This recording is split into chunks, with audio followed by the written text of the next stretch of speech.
So I think the first one that I wanted to pick up on, and it was the bit that I found most inspiring from your session this morning, was you made a lot of play on the difference between the solidity inside and then the kind of the personality and the identity that we portray to the outside world. And I feel that some of the biggest challenges we face as marketers and in brands is that we spend a huge amount of time thinking about the way we portray ourselves to the outside world, but we don't really get ourselves right inside first. From the experience that you've had dealing with individuals about that, what advice would you give to business people and to brands about how they can start the process of getting right inside first?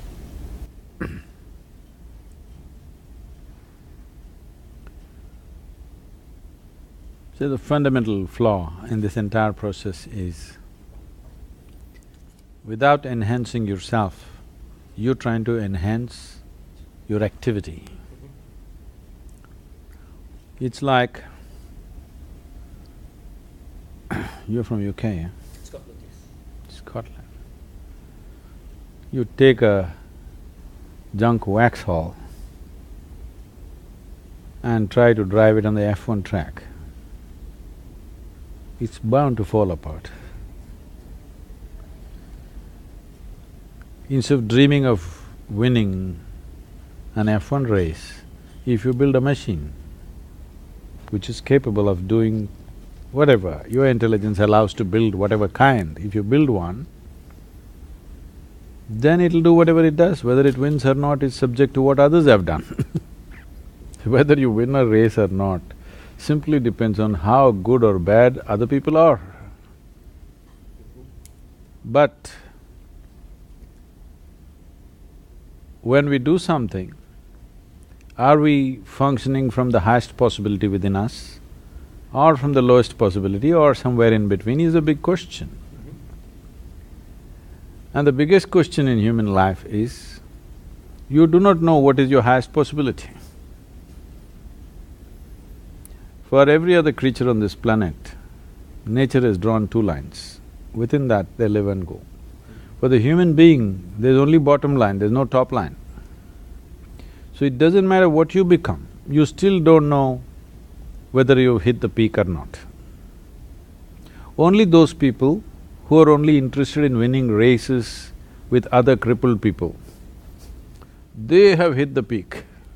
Okay. But any genuine human being who is exploring his own nature, you never know if you hit your peak because there is still room, no matter what you have done. So, enhancing the machine, this human mechanism, is most important. Whether you win the race or not, whether you did this or not is not important. If you have this enhanced, everything that you do will be enhanced. People around you think you're superhuman simply because everything that you do seems to be of a different nature, of a different quality that they can't imagine. Not because you're intending to do things better than other people, simply because you have spent time to enhance this one. So, this is a fundamental flaw in the attitude with which people are entering the world. Instead of building a great mechanism which will… whatever it does will be of a great possibility, people are trying to do great things, which is going to kill them. That's why successful people are miserable. Somehow they've managed to do something and it's taking such a big toll on them. How might we unwind some of that then? So what I find great about the way that you express all of this is you have a great confidence, which clearly comes through from the way that… No confidence. Maybe I should re-express that then. You clearly talk from the heart. This is somebody who's… So that's the thing. The only quality is clarity. People think confidence is a substitute for clarity. That's the biggest disaster. Okay. The great disaster on the planet is people who have no clarity have confidence. Nice. That maps beautifully back to a lot of the brands, is that where they don't have clarity, they represent confidence in the activities that they do, but I think that goes back… So that's why all the loud advertising, because there is no clarity but there is confidence. See, you are who you are only because of whatever you might have perceived. What you have not perceived is not you, isn't it? I like that. You see, whether you're consciously aware of this or not, how people experience you right now is, whatever you have perceived, in whichever way it's finding expression, that is what people's experience of you are. And that is what your experience of yourself is. Whatever you have perceived, that's all. Instead of enhancing perception, we are trying to enhance again expression. You're you're on the social media stuff. Everybody wants to express anything and everything, no matter whether they know something or don't know something, everybody wants to express. This is the age of expression without perception. It's a disaster. People are becoming who they are because of what they express, not because of what they have perceived. If you are who you are, because essentially in life, the nature of life is such, only what you have perceived is you. But right now, because you pick bits and pieces all over the world, you can express all kinds of things that you don't know. See, today a 12-year-old child looks bored. Never before it was so, it's only in this generation because he's seen the cosmos through his phone screen. He knows everything. There's nothing he does not know. The facts are all there, but maybe the emotions… They're not facts. They are not facts.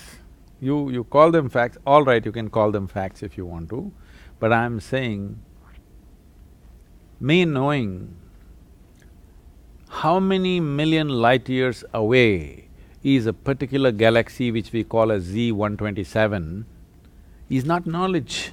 No. Whether it's 10 million light years or 100 million light years makes no difference because in my perception there is no way to experience a light year, first of all. It's all conceptual, it is not experiential. Unless your perception is experiential, it doesn't enhance you, it is just accumulation. Like people accumulate wealth, money, useless things all over, trinkets, people are accumulating knowledge or information, trinkets which will make them look smart in a tea party. Only in comparison to somebody else who does not know where galaxy Z127 is. So, based on that concept of… It's not a concept. So, okay. The idea of the experience versus the perception, I wanna look a little bit more about that. And what you were talking about, the accumulation of… Information. Which is a big problem for our industry. We are obsessing about things like big data, we're obsessing about all the gadgets that we collect, and we're missing that experience bit that you talk about. So we've amassed however many millions of bytes of data that the gentleman just now on stage was just talking about, but we're not using them to understand. How would you advise people… When you bite so much, you'll bloat This is true. and get unhealthy. Obesity is not a good thing in any context. How do we translate that desire to learn into the action that makes the learning valuable? Where do we help people move along that journey? See, in this question there's a fundamental flaw. Okay. In the sense, because you belong to a generation which is goal-oriented. True. Goal-oriented means you are interested in the mango, the sweetness of the mango, but you are not interested in the tree. Because slowly you're living in a generation where mango comes from a supermarket, not from a tree. It may so happen in a laboratory they will make a mango, all right? But if you want mangoes in your garden, you don't have to think mangoes, you don't have to meditate upon mangoes. You have to think soil, filth, manure, water, sunlight. No mangoes in your mind. You have only manure, soil, water, sunlight in your mind. Mangoes will happen. Or in other words, you are too interested in the consequence, but not in the process which causes the consequence. This is goal-orientedness. In yoga we say, If you have one eye on the goal, you have only one eye to find your way, it's inefficient. If you use both your eyes to find your way, according to your capability, you will go as far as you can go. That means you're not concerned how far somebody is going. You want to go as far as you can go. That's what you're interested in. But right now, this goal-orientedness means you're only interested in going one step further than your neighbor. Or in other words, the only joy that you have in your life is somebody is doing worse than you. I think that's a sick mind. I agree with you, absolutely. I'm gonna keep pressing you on that question though. How do we help people see past that mentality which is holding us back? What can we suggest to our peers in marketing to change them away from this goal? From digital to divine.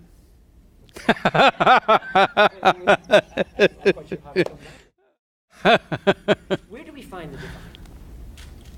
Because I love the fact that you're talking about we cannot be goal-oriented, but at the same time, many businesses face the imposition of goals from others who determine our ability to survive, which I kind of know you're going to say is flawed, and I would agree with it, but nonetheless, we need to help people to see the alternative to what is flawed. See, tell me one thing. You can look at Mr. Bolt, you know? You could look at Mr. Bolt for inspiration, all right? But if you try to run like him, you'll break your legs, that's all that'll happen. For inspiration, you can look at Mr. Bolt, perfectly fine.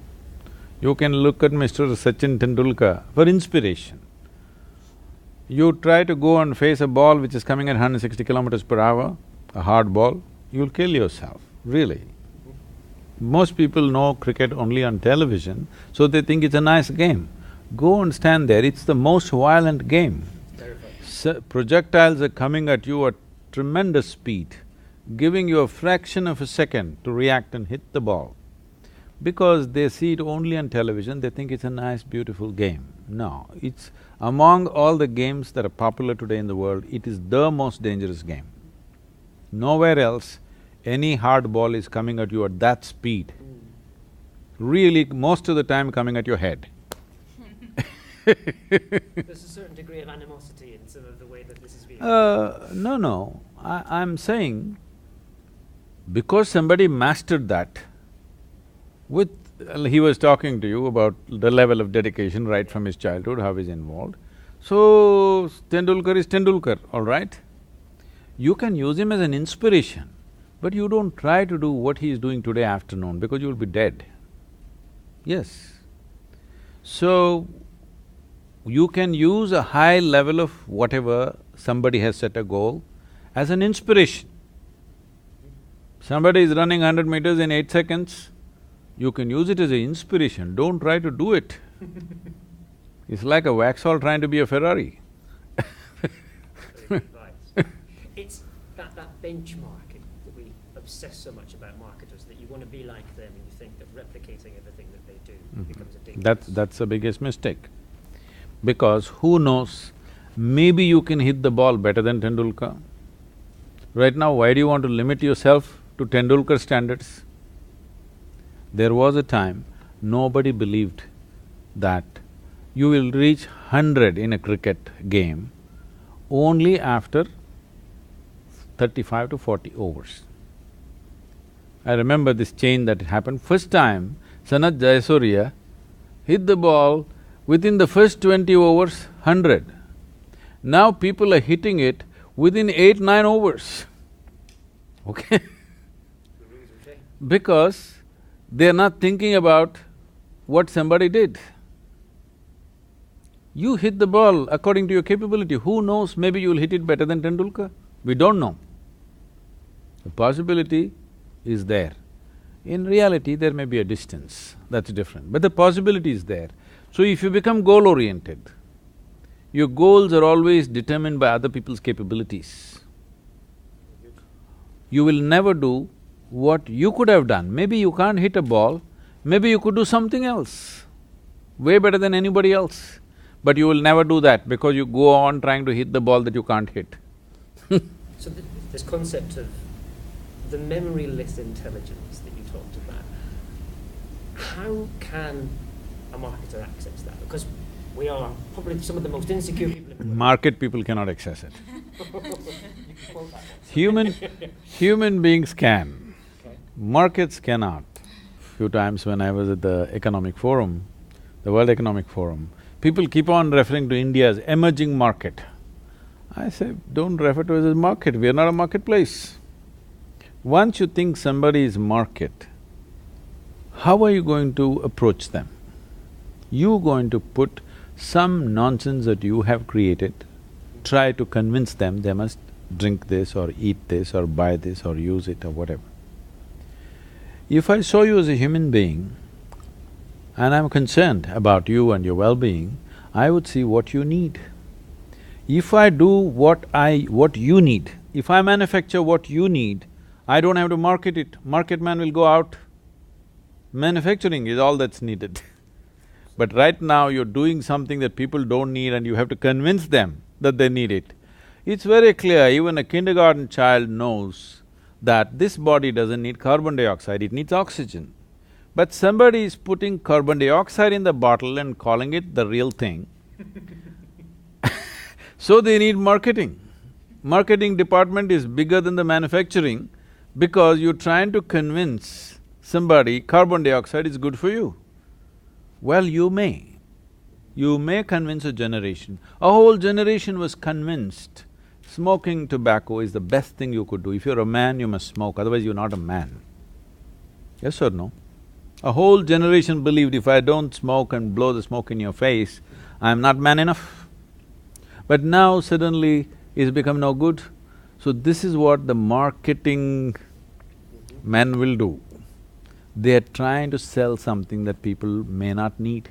Instead of looking at someone as market, if you look at them in human beings with some concern, you would know what they need. If you manufacture that, you don't have to market it, they will stand in a queue. So I'm going to use somebody else's words in response to that, because this is something that I have hopefully believed for a long time as well. A friend of mine said that as marketers, we've got to stop trying to make people want things, and we've got to try and make the things that people want. It's fundamentally obvious to me, and yet, as you… I'm saying largely marketmen will get eliminated. Manufacturing and people, in between little marketing. Both you and me are manufacturing something that he wants. But now, I'm trying to tell him what I'm manufacturing is really what you want, not what this guy is doing. Actually, that's the truth. You talked a lot about all the gadgets that we have access to, all this amazing technology, and yet we fail to use the best of the gadgets that we have, which is our own brain. Not that we are not using it, we are using it in a very skewed way. Right. We're not able to listen correctly, we're not able to understand what it is that those people want, even though we have access to all these amazing things. I use a lot of social media, which in theory allows me to listen to the conversations of millions of people at any given time. And yet I find it very difficult to perceive. Gossip gone global. There's an awful lot of gossip on this. We talked a lot yesterday about the food photos. It's this fascinating thing that 200 million people have taken photos of food and uploaded them to Instagram. And the question is, why are we doing this? But that's sort of… Because food looks prettier than the people who eat them. Slightly disconcerting concept, but yeah, absolutely true. No, if people are taking pictures of the food they eat and putting it on, obviously they think it looks prettier than them. But we have access to the insights that shares about what they believe is pretty and what they enjoy in life, but we're not using it, so… See, all this is happening, I mean, leave the jokes apart, this is because people are trying… because now they found a means, a technological means to find expression. Expression more than perception means marketing department is bigger than manufacturing. Okay. That's all that's happening. What would then the perception bit look like? See, what would perception look like? See, there are only 5 instruments of perception right now for you: seeing, hearing, smelling, tasting, touching. So what you perceive through these five senses, a certain process, an amalgamated process of these five senses. Right now you're sitting here, you're seeing, you're hearing, I hope you're not smelling anything but actually it's all happening. Smelling, sensations, heat, cold, all these things are happening, you may not be conscious of it unless it becomes acute. Right. Otherwise, if you walk from there to there are 25 different kind of smells, minimum I'm saying. But most of the time you're not conscious of it unless something becomes very pleasant or very unpleasant. So every moment, all the five senses are recording phenomenal amount of information. Now the processing of this information is happening from a certain prejudice. When I say prejudice, the identity causes prejudice. If you're functioning from an identity, whatever, you're English, I'm Indian, somebody's man, somebody's woman, this is all prejudice. People think they're broad-minded, well, it's a broad prejudice. Yes, the moment you're identified with something, there is a certain prejudice attached to it, you can't help it. That's the way the intellect works, because intellect cannot function without identity. If you take away identity, your thoughts will become still. That's all it is. That's what is called meditation. If you can sit here without being identified with the physiological or psychological or the worldly process that's going on, you will become meditative. Because you're not identified with anything, your intellect becomes quiet. As long as you're identified, do what you want, you cannot stop it. It's like you eaten bad food, then you want to control the gas, it won't work it'll anyway happen. So now you're identified with something that you're not. See, you belonging to a certain nation, you belonging to this or that is something that we made up, all right? What we make up, we must manage. But what we made up has gone out of control. You identify to such a point, you really think it is, you're willing to live and die for it. So because of that identity, what you call as my mind or intellect has become prejudiced in a certain way. From that prejudice is working, it's okay for survival process, this prejudice is good for survival process.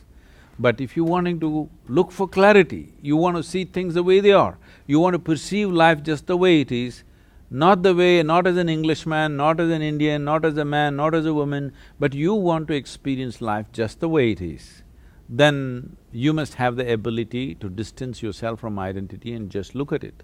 It's not that you're not at all doing it, every human being is becoming released from their identity at some point of involvement with something, okay? But it's not a conscious process, it's not by choice. Once in a way, it's happening, those moments they produce something significant, rest of the time they're just a mess. I'm talking about, if you have a machine, every time you touch it, it must fire, all right? Intermittently it fires once in a way, that's not a great machine. The same goes for the human being. If you have a spark of genius, you must be able to make it happen spark all the time, 24 hours. Otherwise, it fires once in a way, accidentally, then you become astrological. You're looking for the right position of the planets for you to fire. That's inefficiency. That inefficiency is coming because perception is blocked. Is there a way to manage that? Oh yes, there's an entire science. As there is a science and technology to create external situations the way we want it, there is a whole science and technology to create inner situation the way you want it. This is what we're calling as inner engineering, to engineer your interiority the way you want. Okay. Looking at that in a bit more detail, the bit you were talking there about stepping away from the identity piece, which I think is really interesting because brands are all about creating their identity, and yet I love the way that you're saying it's not until we get out of our identity that we can see the bigger opportunities and how to become what we want. How can we help people to understand how to unravel that identity? How do we step away from all the things that we spent time creating? See, this question is coming from a fundamental that you believe that everything can be fixed intellectually. Yes. No, it cannot be. As I said when I was speaking in the morning, the other dimension of intelligence within you. If you… I think today people are beginning to talk about emotional what? Emotional intelligence, not just IQ, EQ and whatever. This is just rudimentary steps, taking at least one small step, but a rudimentary step. This is essentially a very deep-rooted Western malice which has gotten into everybody today across, because all of us are going through Western education. We may be living in India, but our education is completely, unfortunately, English. Because intellect is supreme. This is a European idea. In India, we have not given much significance to intellect because your intellect always functions from a limited data that you have gathered. Your thought process happens only from the limited data that you have. If you function from your thought process, nothing new will ever happen in your life because you're just recycling the old all the time. Maybe you can produce permutations and combinations of that. Here, our focus has always been how to enhance your perception. Don't worry about your thought, whether it looks smart or dumb, that's not the issue. How to enhance the perception. If your ability to perceive life is enhanced, naturally your ability to act in the world is naturally enhanced without any effort. There was a very simple way that people could start to experience, because you know how people are. People like to experience it once, and once they see it, they believe it, and then they do it. What's the smallest catalyst that we can encourage our peers and our friends in the industry? We can give you a 12-minute simple process of meditation. Okay. It's available on the web, we can give you a CD, it's freely available. Millions of people have practiced this, very simple form. If they do that and if it works, they can do something more serious. Like 12 minutes. It's called Isha Kriya. You just go on the net and say Isha Kriya, it'll come up. There's a phone app, you can put it on your phone. Yoga is a technology for well-being. Very nice. Okay? Actually, the tagline is, in engineering, technologies for well-being. You don't need to believe it. Why I'm insisting is a technology is, it doesn't matter who you are, whether what gods you believe in or you disbelieve in, which part of the geography you come from. If you learn to use it, it works. That's the beauty of technology. Here, if you learn to use it, it works, and that's the nature of yoga. If you learn to use it, it'll work for you. It doesn't matter who you are, where you come from, what you believe or disbelieve. So these are technologies for well-being. Making use of external technologies to disseminate the same is a natural outcome. It's a very natural thing to do. So, for the first time in the history of humanity, our ability to reach human beings on this planet is like never before. The speed and the scope of it is unimaginable just 25 years ago or even 10 years ago, if you ask me. But people tell me, I don't know if this is factually correct, but people tell me 60% of the inner internet space is covered by pornographic material. I don't know if I'm right on the figure, but people tell me so. I think that's a crime. So, I'm making an effort. Technologies for inner well-being of the human being must dominate the space so that human beings learn how to be well. That the tools for well-being must be in the hands of every human being. The tools for well-being must be in the hands of individual human beings, not in the hands of organizations, gurus, popes, no matter what. I'm saying the tools for your well-being must be in your hands, not in my hands. Unfortunately, you left it in my hands, I'm trying to put it into your hands. So, please give us the digital support Gladly. to make that happen. But I did want to just go back to one of the things, and it touches something that I've been frustrated about for a while, and I know you say an end to frustration, so I'm gonna level this one with you and ask for some advice. This idea that the Western way of doing things is in conflict with a sense of individual, I don't know what you want to call it, enlightenment feels a little bit of a loaded word. But this idea that the Western way of looking at things, of education, of success, and all this kind of stuff, it feels, like you were saying, there's a competition to it, there's a conflict to it. How do we help people that have been indoctrinated? And I grew up in that culture, and I find it very difficult to unravel all of the things that I've learned and I've been taught and all this kind of stuff. How do we help people to get past the fear that is involved in seeing an alternative way of the entire life, because that's what everything until now has been built on?